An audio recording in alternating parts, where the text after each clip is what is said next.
that we stand on is the territory of the Mississaugas of New Credit, and I wish to thank the Mississaugas of New Credit for sharing their land with us today. In this paper, I will argue that one of the opportunities presented by Asian Canadian studies is the invaluable potential of community. One might ask, how can an institutionalized program or academic discipline offer such idealism as community? And what might this community look like? To answer these questions, I offer two vignettes and what just one Asian Canadian professor can mean for and to her Asian Canadian students. My vignettes will focus on Toisanese-speaking Chinese immigrants in Canada, who, as noted in Dr. Poy's book, were among the earliest groups from China to immigrate to Canada. In 1997, as a doctoral student, I met the late Dr. Roxana Ng in Toronto as a student in a graduate seminar. Professor Ng was the first racialized faculty hired at OISA UT in the late 1980s. Her scholarship on immigrant women was at the leading edge of examining the intersecting nature of race, class, gender, and how the social category of immigrant women was commodified. She also advanced anti-racist feminism that included a methodology linking the personal to the political, a method for understanding the ways in which everyday lived experience could reveal how ruling relations produced and reinforced interlocking oppression such as racism, sexism, classism, and colonialism. Dr. Ng was not only a remarkable scholar, educator, activist, and community leader, but she was kind and caring, and always looked out for the best interests of her students. She offered me endless academic and instrumental support and encouragement of my own academic interests. She nurtured my passion for studying about Chinese Canadians, encouraging me to pursue this, and most importantly, she always steadfastly made sure that Chinese Canadians had a firm belief in our hearts of belongingness in the academy. One strategy or tactic that Dr. Ng used was to promote this sense of belonging and solidarity was by connecting Chinese students with each other.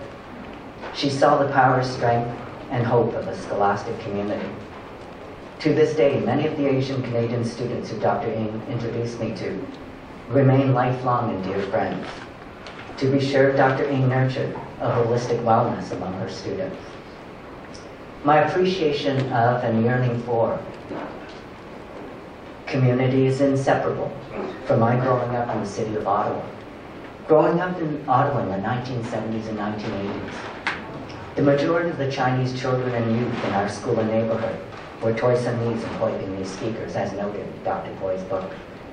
We were second-generation offspring of immigrant settlers from Toisan County of Guangdong Province in southern China. We were working-class descendants of paper sons and daughters, head tax survivors, railway workers, indentured laborers, laundry and hotel workers, seamstresses and restaurant workers, shop and cafe owners. Racism was a common experience in our lives. For example, we were taught by a white male high school teacher who regularly threatened to send us back to China on the slow boat when we got the answers wrong in math class. Laughing and smiling, we, the working class Toisanese youth, would be daring one another to talk back. In our braver moments, one of us would blurt out, "Oh my God, not the slow boat," in an attempt to resist the racism by counter-ridiculing the teacher's Eastern European background. In this dance of racial tension and racialized encounter with our teacher, our attempts to mock his ancestry highlighted the broader psychological violence that we are experiencing in our daily lives and in the lives of our working class parents. Our ridiculing of his ancestry perhaps revealed our innate knowledge that he himself was other to the hegemonic colonial narrative of two founding nations, the two revered solitudes, English and French. In essence, we were signifying to the teacher that he was not exactly what Senera Tabani would call the exalted national subject. Although we, the Toisanese youth, laughed each time he threatened to send us back to China, Seemingly immune and cavalier to racism, at times it cut deep. These comedic moments of our mockery of our teacher represented our innocence and lack of awareness of the depth and breadth of racism in Canada. It also highlighted our struggle to find relief, survival, and a pushback against the racism. My high school is located in one of the wealthiest neighborhoods in Ottawa. We, the few racialized and ethnicized students, the Chinese, Lebanese, Vietnamese, Filipino, Italians, and Greeks, however, resided on the other side of the major highway that divided the city of Ottawa into two. We chose to attend this school because it offered advanced level courses that would enable us to apply for university upon graduation. The two high schools in our neighborhood offered only general level courses, which would stream us into the college system. It was known in my high school that a group of rich white youth used to go to a Chinese cafe. They called this cafe the Pink Chink because the proprietor, a Toisanese woman, wore rouge on her cheeks. Mrs. Lee, a pseudonym, and her husband owned and operated this Chinese cafe.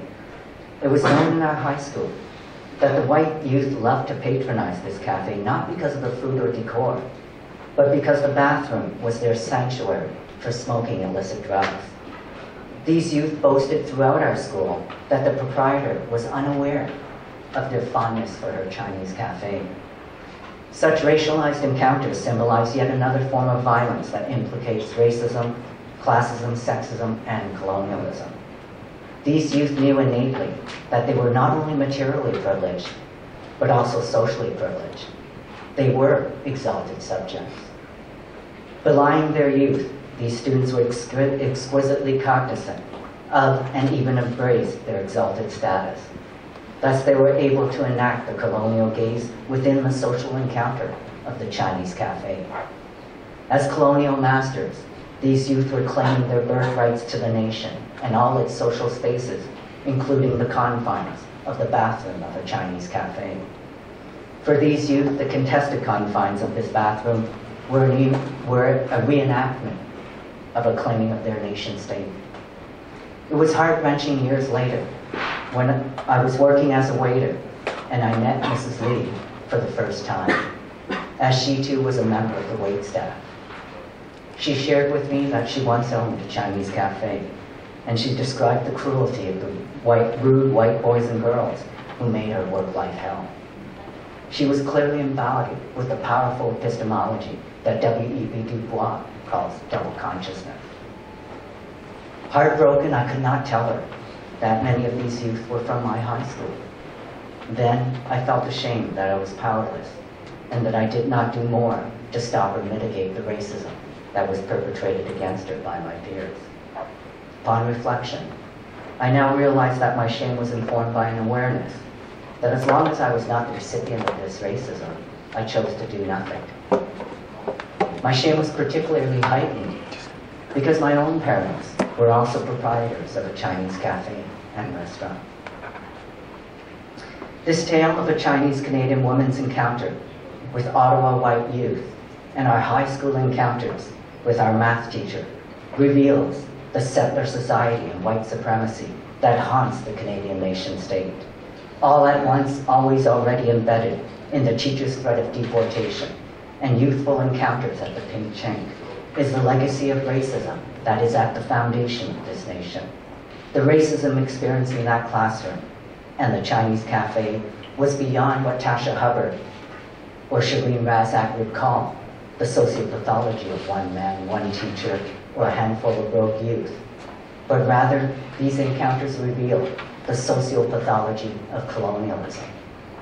This colonialism continues to erupt in contemporary manifestations, such as the Maclean's 2010 article titled Too Asian.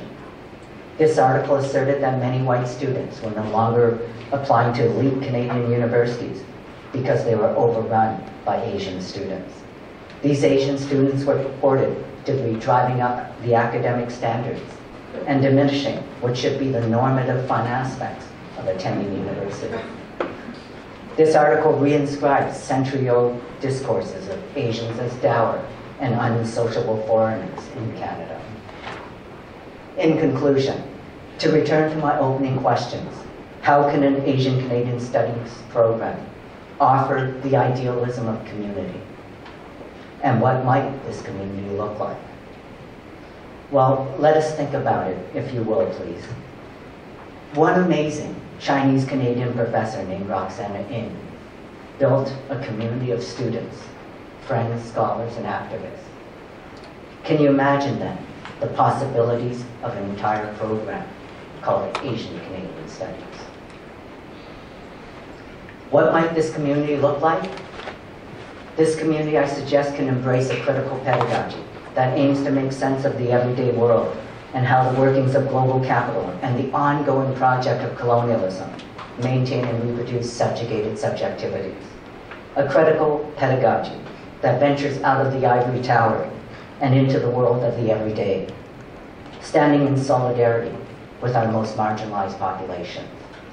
So let us not delay. There is much work to do in the project of Asian Canadian Studies.